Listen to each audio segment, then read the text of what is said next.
Dezinformimi shëndetësor është kthyer një shqetësim serioz për qytetarët shqiptar, të cilët çdo ditë hasen me informacione të prodhuara me inteligjencë artificiale. Sa të rrezikshme janë këto informacione dhe cili është roli i institucioneve në mbikëqyrjen e informacionit që qarkullon. Për të diskutuar për këtë temë, ne kemi të ftuar një përfaqësues nga zyra e Komisionit për të drejtën e informimit dhe mbrojtjen e të dhënave personale, zotin Redi Skënderaj. Çdo individ ka të drejtë që të kërkojë informacion me karakter publik në çfarëdo lloj institucioni të Republikës së Shqipërisë, pa diskutim edhe tek institucionet shëndetësore, të jenë të përditshme në informacionin që ato publikojnë, sepse kemi të bëjmë të shëndeti popullatës. Kemi të bëjmë me mashtrim. Dhe mashtrimi sigurisht është një vepër penale që trajtohet nga legjislacioni. Institucionet janë, por duhet të jenë më aktive në që secili të bëjë detyrën e vet. Personat të cilët janë imazhi tyre, zëri tyre ose ndonjë e dhënë tjetër e tyre është përdorur për të tilla lloje fenomenesh, pa diskutim që domethënë derën e kanë të hapur që ta ushtrojnë të drejtën e tyre të ankesës. Të gjithë ne të bëjmë atë pjesën tonë, secili atë pjesë i takon. Pra, çfarë masash konkrete mendoni se duhet ndërmerren? Zoti Skënderaj, faleminderit që pranuat ftesën të jeni sot me ne në podcast. Kënaqësi. Faleminderit dhe juaj për ftesën. Institucioni juaj ku ju punoni, çfarë roli ka në mbrojtjen e informacionit dhe të dhënave personale, sidomos në rastet e keq informimit në shëndetësi? Institucioni që unë përfaqësoj, Komisioneri për të drejtën e informimit dhe mbrojtjen e dhënave personale, është një institucion i cili mbikëqyr dhe monitoron garantimin e zbatimit të dy të drejtave dhe lirive kushtetuese. E drejta për informim, që është e parashikuar në nenin 23 të Kushtetutës së Republikës së Shqipërisë dhe mbrojtja e dhënave personale që është parashikuar në nenin 35 të Kushtetutës. Institucioni që unë përfaqësoj, zyra e Komisionerit, ka një legjislacion tashmë të konsoliduar si për njërin dhe për tjetrën fushë të objektit të veprimtarisë, po duke qenë se këtu jemi për të drejtën e informimit kryesisht, ky legjislacion i miratuar në 2014 dhe i modernizuar, le të themi, dhe i përmirësuar në disa pika në 2023-shin, garanton ushtrimin e kësaj pra të drejtë dhe lirie themelore që është drejta për informim, për qytetarët, pa diskutim, sigurisht edhe pastaj edhe për organizatat e shoqërisë civile, siç është edhe organizata juaj, media në ndryshëm, gazetarët e kështu me radhë apo grupet e interesit. Çdo individ ka të drejtë që të kërkoj informacion me karakter publik në çfarëdo lloj institucioni të Republikës së Shqipërisë, pa diskutim edhe tek institucionet shëndetësore, të cilat sigurisht për rolin që kryejnë, për funksionet që ato kryejnë, janë absolutisht shumë të rëndësishme, si dhe institucionet e tjera, po duke qenë se kemi të bëjmë me garantimin e shëndetit publik të popullatës, pa diskutim që dhe roli i tyre është, si më thënë, më në fokus të qytetarëve. Kështu që normalisht dhe këto institucione do duhet që sigurisht ato i zbatojnë detyrimet e ligjit për të drejtën e informimit, po natyrisht do duhet që të jenë gjithmonë të kujdesshme, sepse informimi është një proces dinamik, nuk është se ndodh vetëm një herë dhe nuk ndodh më. Po është një proces që ndodh në vazhdimsi. Kështu që me logjik edhe këto institucione duhet që të jenë të kujdesshme që këtë dinamizëm, domethënë ta zbatojnë, ta ndjekin e kështu me radhë. Ju sa mendoni se është i rrezikshëm dezinformimi shëndetësor në Shqipëri? Padyshim, në opinionin tim individual, për personal, pa diskutim që kjo është, çfarëdo lloj dezinformimi është i rrezikshëm dhe është i dëmshëm. Kjo nuk diskutohet fare.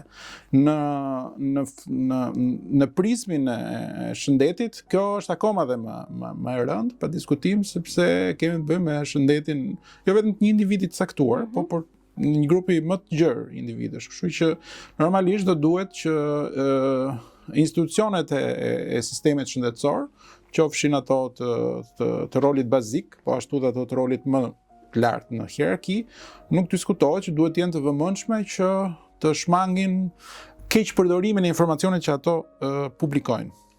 Dhe më keq akoma pastaj, domethënë ky lloj informacioni, që është informacion zyrtar, të përdoret në formën e dezinformimit që është akoma dhe më e rëndë, sepse dezinformimi, siç e dimë, është një fenomen që është i qëllimshëm dhe i cili ka përfitime pas, për fat keq. Po diskutimi i dëmshëm është dhe keq informimi. pavarësisht se mund të jetë i shtyr nga dëshira për të bërë mirë, po mund të qëlloj që, domethënë, të mund të rezultojë që të jetë i dëmshëm. Kështu që të dyja format si keqpërdorimi, si dezinformimi, pa diskutim që janë të dëmshme. Kjo nuk diskutohet fare. Ndaj na bie ne si detyrë e institucioneve në përgjithësi dhe pa diskutim të fushës së shëndetësisë, meqense është objekti i bisedës tonë, që të jenë të përgjegjshme në informacionin që ato publikojnë, të jenë të përditshme në informacionin që ato publikojnë, sepse kemi të bëjmë me një gjë që është shumë e rëndësishme, që është shëndeti i popullatës. Sot po shohim që me mjetet e inteligjencës artificiale po prodhohen ata që quhen deepfake, pra modifikimi i mjekëve të njohur, të cilët shfaqen si të jenë real, dhe është shumë e vështirë për t'i kuptuar. Sa të rrezikshme mendoni si janë këta për qytetarët? Padyshim që këto janë ngjarje shumë të rrezikshme. Kjo nuk diskutohet fare. Çështja është që institucionet shqiptare të jenë të afta që të mos prodhojnë, le të themi, informacion i cili mund të jetë lehtësisht i keqpërdorshëm. Le ta themi në këtë formë.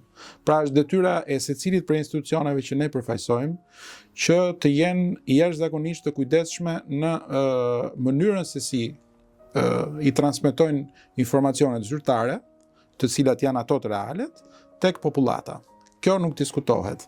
Pa dyshim që të tilla fenomene me përparimin e teknologjisë ekzistojnë, janë prezent edhe në Shqipëri, për fat keq, është pa diskutime vështirë që njerëz që nuk kanë njohuritë e duhura, aftësitë e duhura, të kenë vështirësi në identifikimin e këtyre lloj fenomenesh, pa dyshim që të duhet që të bëhet më shumë në këtë drejtim nga të gjitha palët e përfshira, nëse do ta mirë kuptojmë si një proces. Në rast që nga publikimi i informacionit zyrtar dhe deri tek mbërritja e këtij lloji informacioni të verifikuar, sepse informacioni zyrtar është një informacion që është e lehtësisht të verifikohet, deri tek këto fenomenet negative që për fat të keq ekzistojnë. Po në rastet që këta informacione nuk vinë nga burime zyrtare, kush mban përgjegjësi ligjore dhe institucionale?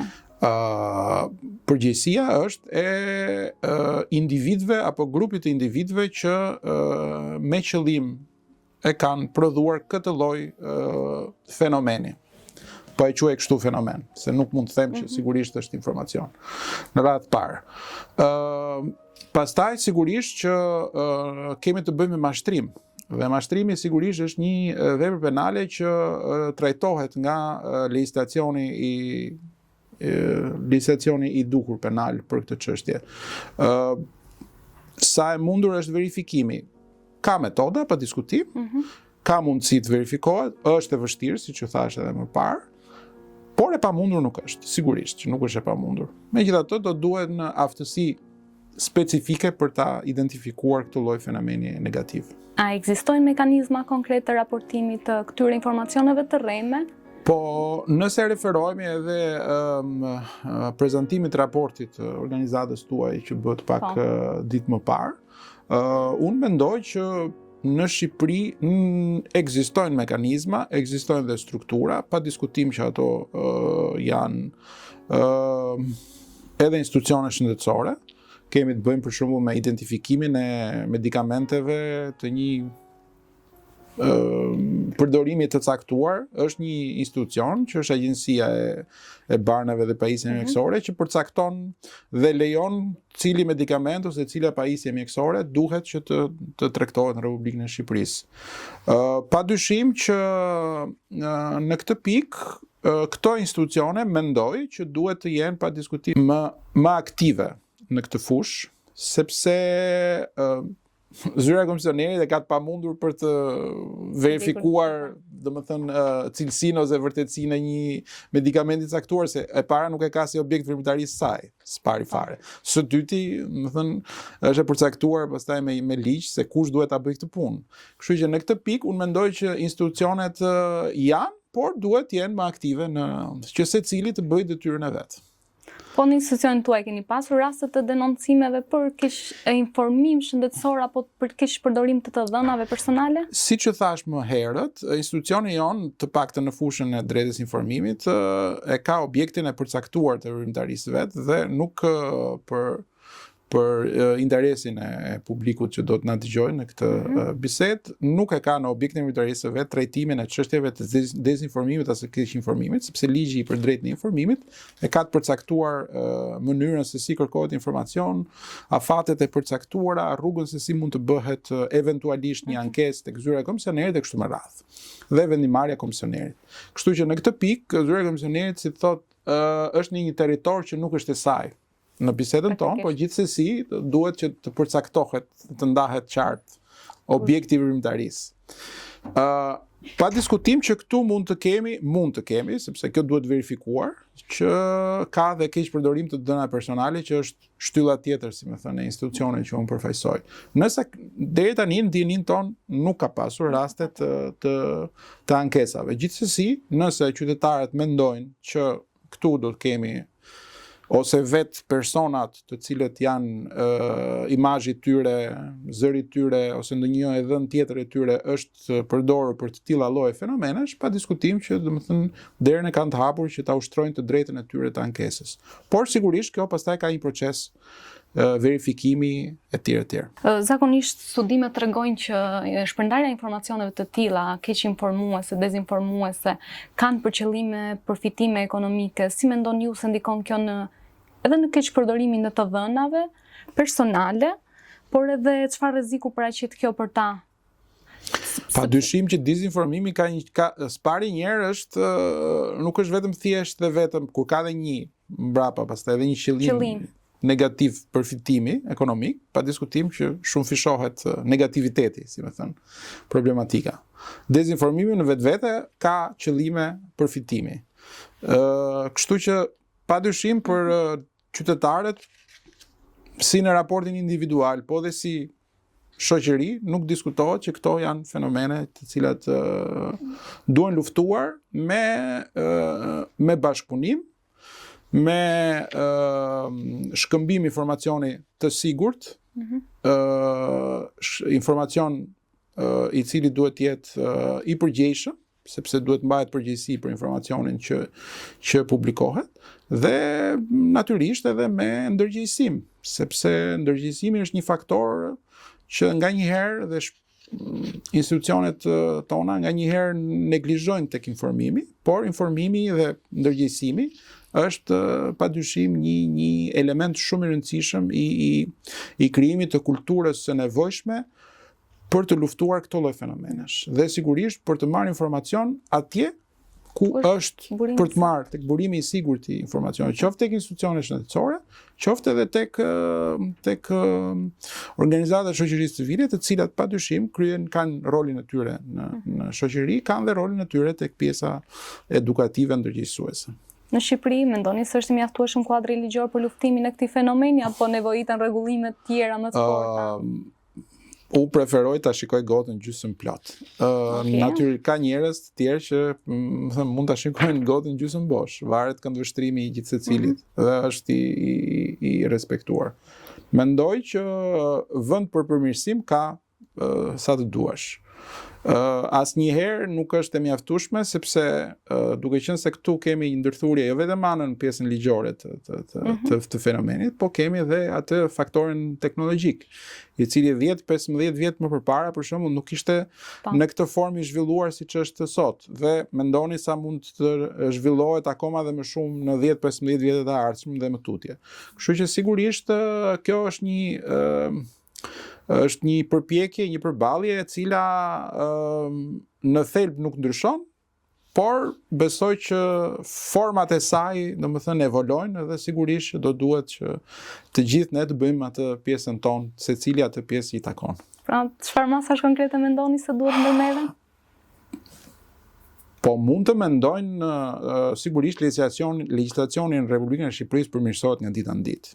Keni parasysh që ne jemi tani në një proces negociatash me Bashkimin Evropian për antarësim, kështu që detyrimisht ne do duhet që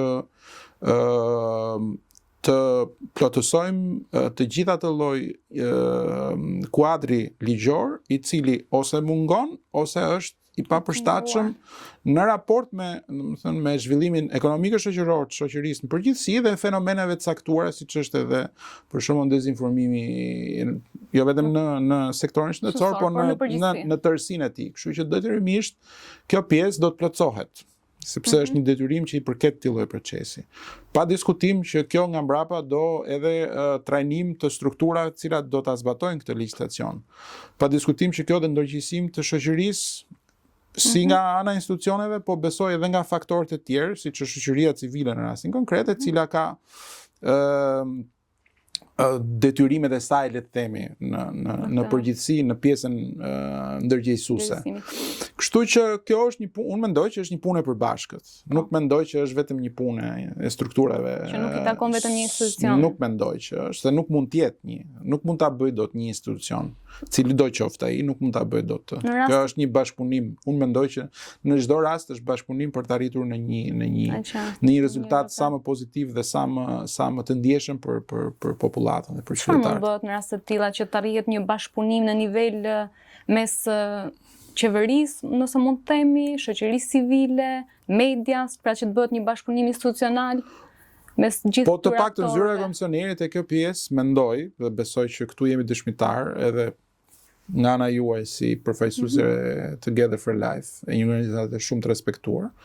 Besoj që bashkëpunimi ka qenë në nivele shumë të mira. Të e konfirmoj. Dhe i cili vazhdon. Nuk është se është një gjë që ka ndodhur vetëm për 1 ose 2 ose për 3 raste. Kështu që është një gjë që vazhdon. Kështu që mendoj që ky rast pozitiv do duhet që të përkrahet edhe nga institucionet e tjera. Nga media për ta përcjellë tek publiku, nga institucionet për të marrë masa. Padyshim që edhe media ka rolin e saj të pazëvendësueshëm, kjo nuk diskutohet. Dhe bile media vetë duhet filloj ta bëjë atë filtrin, mendoj unë, atë filtrin e parë, domethënë që burimin e informacionit ta ketë sa më të sigurt, sa më të përgjegjshëm, sa më të plot nga të gjitha këndvështrimet dhe përcjellja pa diskutim për popullatën që të jetë në të njëjtën formë. Sepse nganjëherë mund të kemi, si më thënë, neglizhenca të paqëllimshme, por që në zinxhir pastaj ato kthehen, nuk janë më neglizhenca, pastaj vetveti kalojmë te keq informimi dhe akoma më keq tek dezinformimi. Kështu që duhet jemi shumë të kujdesshëm gjithë secilin punën tonë që ta kryejmë në atë formën e duhur, pa diskutim, dhe t'i përmbahemi pa diskutim edhe atyre rregullave të cilat janë të shkruara. Pa diskutim, ka dhe rregullat pa shkruara, pa diskutim, siç është kodi etikës. Nuk diskutohet fare, që është një rregull që duhet ta respektojmë të gjithë, padyshim, jo vetëm unë në rastin konkret që përfaqësoj një institucion, po gjithkush në shoqëri ka ca rregulla me të cilat sillet. Qofshin këto të shkruara, qofshin këto të pashkruara, kështu që detyrimisht do duhet që ti respektojmë këto rregulla. Duke qenë si jemi në fund të bisedës, do donim nga ana juaj një mesazh që do doni t'ju jepni qytetarëve në lidhje se si ata të mbrohen nga keq informimi shëndetësor në këtë rast, por edhe në mbrojtjen e të dhënave të tyre personale. Padyshim